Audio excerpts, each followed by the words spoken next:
Salve rapaziada, beleza? Aqui é o Lucas e esse é mais um vídeo da nossa série Fala Mais Dirige. E no vídeo de hoje nós vamos falar sobre o top 5 melhores jogadores brasileiros entre 2005 e 2026. E rapaziada, montar essa lista foi difícil, porque é uma lista muito enxuta, né? Se a gente for pensar 5 para o país do tamanho do Brasil, que apaixonado por futebol, então tem sempre um jogador diferente. Mas assim, montando esse top 5, eu vi que o Brasil precisa de novidade em relação a jogadores, tá? Você vai entender por quê no que eu vou falar aqui para vocês. Vamos lá. Na quinta posição, Marcelo. Marcelo que lateral esquerdo, jogou no Real Madrid, campeão 5 vezes da Champions League, esteve presente na La Décima, que teve em 2014, que o Real Madrid ganhou. Ganhou também a Libertadores pelo Fluminense. Jogou pela Copa do Mundo, né? Jogou pelo Brasil na Copa do Mundo, 2014, 2018.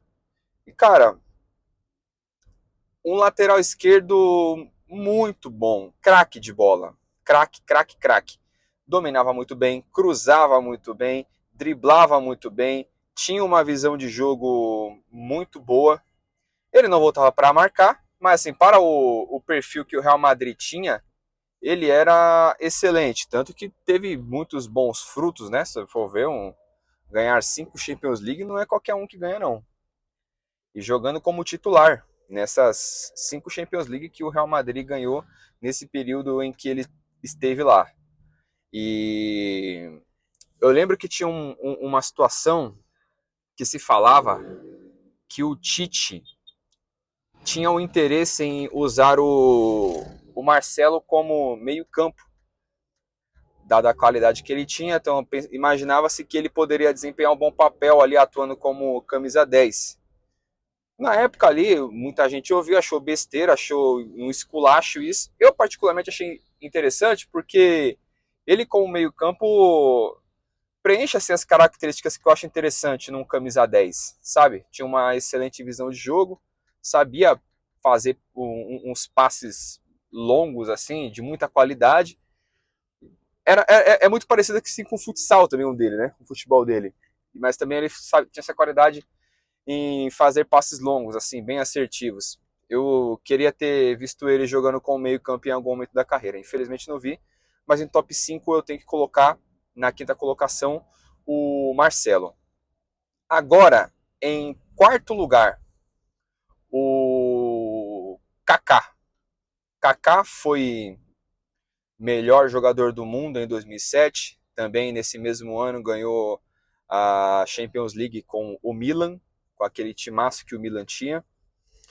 E, cara, eu lembro assim que o Kaká, quando ele surgiu ali no São Paulo, eu cheguei a ver nessa época, eu assistia assim televisão e algumas coisas me marcavam, né? Questão de entrevista, assim, e eu achava interessante que alguns comentaristas diziam que ele não iria aguentar o futebol ali na arena ali, porque achava assim, tipo, o futebol é um esporte muito agressivo, né? Digamos assim, muito contato físico.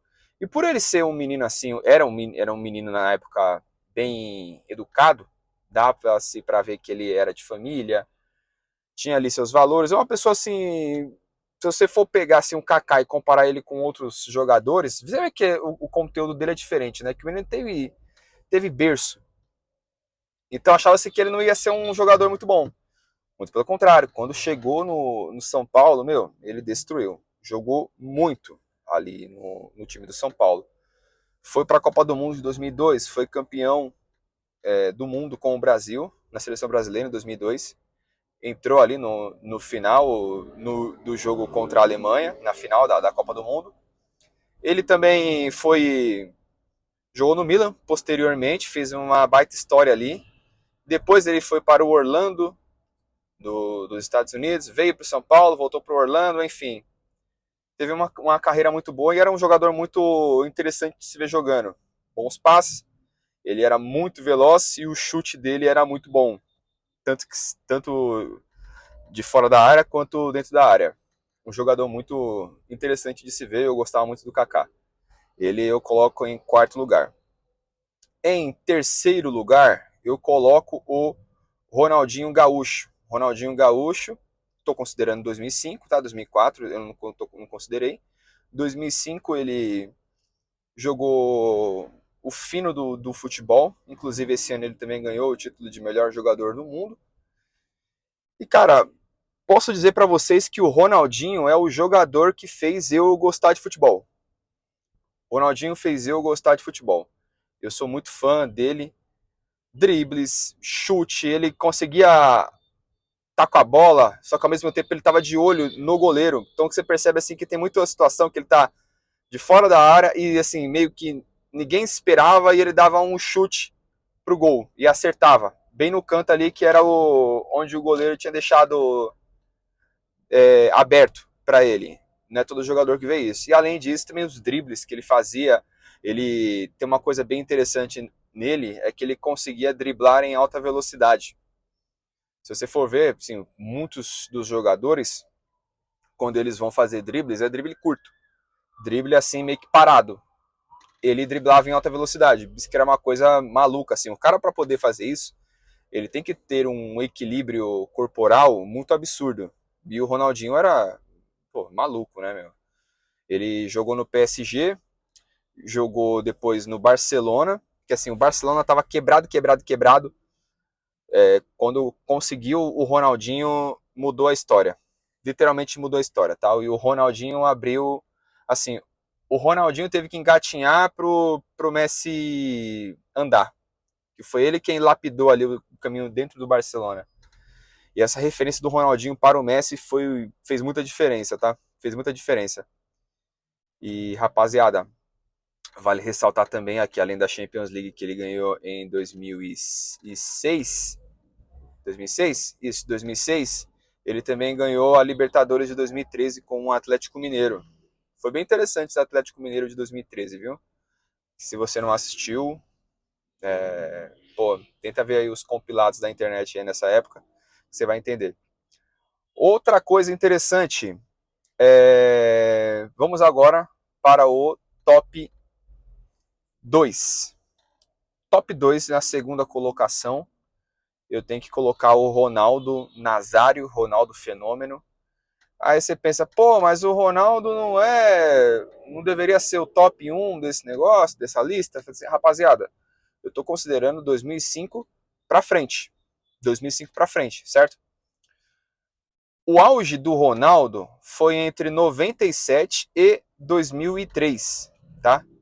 Esse foi o período ali em que o Ronaldo foi o prime dele, assim, digamos.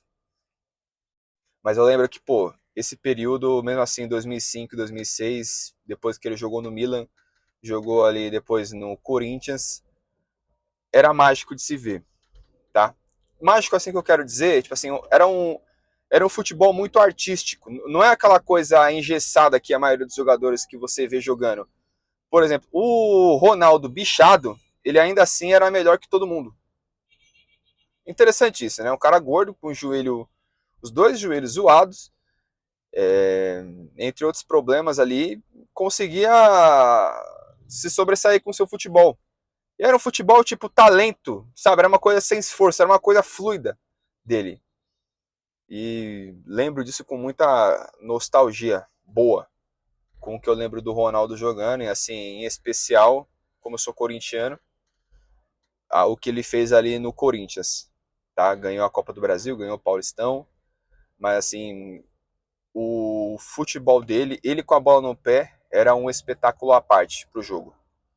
E assim, quem acompanhou o Ronaldo, você que assistiu o Ronaldo, e às vezes você que não assistiu o Ronaldo, se você tivesse tido a oportunidade de assistir ele jogando, você via que tinha uma coisa a mais no futebol dele. E ele eu coloco em top 2. Mas, em primeiríssimo lugar, eu tenho que colocar o Neymar. Neymar Júnior. Cara, o Neymar Júnior, ele ele tem um futebol disruptivo, cara. Ele tem uma coisa com, sabe aquela tipo assim, tem gente que é um marceneiro. pessoa ali que a função dela é marcenaria, a marcenaria dela é uma coisa, cara, de outro mundo, ele entende da marcenaria como ninguém, e tudo que ele faz ali naquela tarefa, ele desempenha fácil, sem muito esforço. Aí, pô, sei lá, tem um cara que ele, sei lá, ele desenha muito bem e o que ele pincela ali sai coisa legal. Você pega isso, replica para as outras profissões, você pensa, porra, que interessante, né? Tal. Você... Neymar. O Neymar, ele é aqueles casos entre 1 em 1 bilhão que ele nasceu para jogar bola. O Neymar nasceu para jogar bola. E ele soube aproveitar isso, o pai dele, ali com toda a estrutura familiar que ele tinha, ele soube aproveitar isso. E o que ele fez no Brasil entre 2009 a 2013 era coisa de outro mundo, tá? Ver ele jogar ali, até quem pegou aquela fase ali do Neymar e o Paulo Henrique Ganso, ele jogou por aquele time do Santos ali que, sendo bem sincero para vocês, assim, as únicas vezes assim, no Brasil que eu vi um time assim que parava tudo, que era uma coisa muito louca de assistir, muito boa de se assistir, foi aquele time que ele fez com o Ganso em 2010. Era uma coisa bonita de ver. Rapaziada, absurdo. Fora o que ele jogava no Barcelona, que ele deveria ter ganho a bola de ouro de 2015 ali, que ele ganhou a Champions League. E, pô, o que ele jogava no PSG, entre outras coisas que ele fez, o que ele fez pela seleção brasileira, o número de gols. Infelizmente, ele teve algumas polêmicas ali que atrapalharam a carreira dele, né? Pessoas tentando, sabe, fazer nome em cima de alguma coisa inventada em cima dele. É muito triste isso. Mas em top 1 eu tenho que deixar ele. O Neymar, ele tem um futebol mais bonito que eu já vi, tá? Colocando assim, entre Ronaldo, Ronaldinho e Neymar, o futebol do Neymar é a coisa mais absurda que eu já vi. E ele conseguiu se manter até muito tempo no auge, tá? E, enfim, rapaziada, resumo de tudo isso. Você percebe que eu fiz aqui esse top 5 de 2005 a 2026. 21 anos. Cara, 4 desses jogadores que eu falei para vocês, né, que no caso vai 3, Kaká, Ronaldo e Ronaldinho, cara, eles jogaram mais ou menos ali até 2010. Ronaldinho teve em 2013, mas depois disso ele meio que se aposentou, jogou ali de resenha e tal, não foi tão produtivo. Mas você vê ali que tem o Marcelo, pô, era lateral, mas era um excelente jogador, e tem o Neymar. Mas vamos supor aqui que de todos esse daí, o protagonista que tinha era o Neymar. E de 2009 até hoje, o protagonista que o Brasil teve, conseguiu, era o Neymar. O Neymar foi o protagonista do Brasil durante todo esse tempo. E o Brasil não tem outro jogador para poder substituir ele. Isso é preocupante. Aí você pensa, pô, como que isso pode acontecer? Cara, base. Aí explicando a situação, por exemplo, um jogador ele vai fazer uma peneira em algum time grande. Ou um time pequeno também, tanto faz. Se o cara dribla, o olheiro ali, ele já arrisca o nome dele da lista. Risca, ó, dribla demais. Ah, se o cara ele é criativo, risca. Ah, enrola demais. Qual que é o intuito deles? Cara, é pegar jogador com estilo de futebol europeu. Pega a bola, no máximo 2 toques e manda a bola para outro. Assim, beleza, que o futebol tem que ter algumas adaptações e tudo mais, algumas coisas tem que mudar. Mas, meu amigo, você acha que, tipo, os próprios dirigentes, olheiros, os times do Brasil suprimiram a essência brasileira do futebol? Quando a gente vê um jogador que faz dar um drible mínimo aqui no Brasil, a galera quase chora, porque, pô, não tem mais isso, não tem o improviso, não tem aquele jogador que consegue resolver o jogo em uma jogada individual. Isso é culpa dos times brasileiros, né? Com seus dirigentes, olheiros, etc e tal. E isso é uma coisa que eu atualmente não estou vendo solução, tá? Tendo em vista os últimos resultados que tivemos aí, tanto em Copa América, Copa do Mundo e demais campeonatos que o Brasil tenha disputado. Mas é isso, rapaziada. Espero que vocês tenham gostado do vídeo. E comentem aí quem que vocês acham que deveria estar nesse top 5. Curtam, compartilhem, hypem o vídeo e ajude-nos aí a crescer esse canal se inscrevendo. Beleza? Tamo junto e é nóis!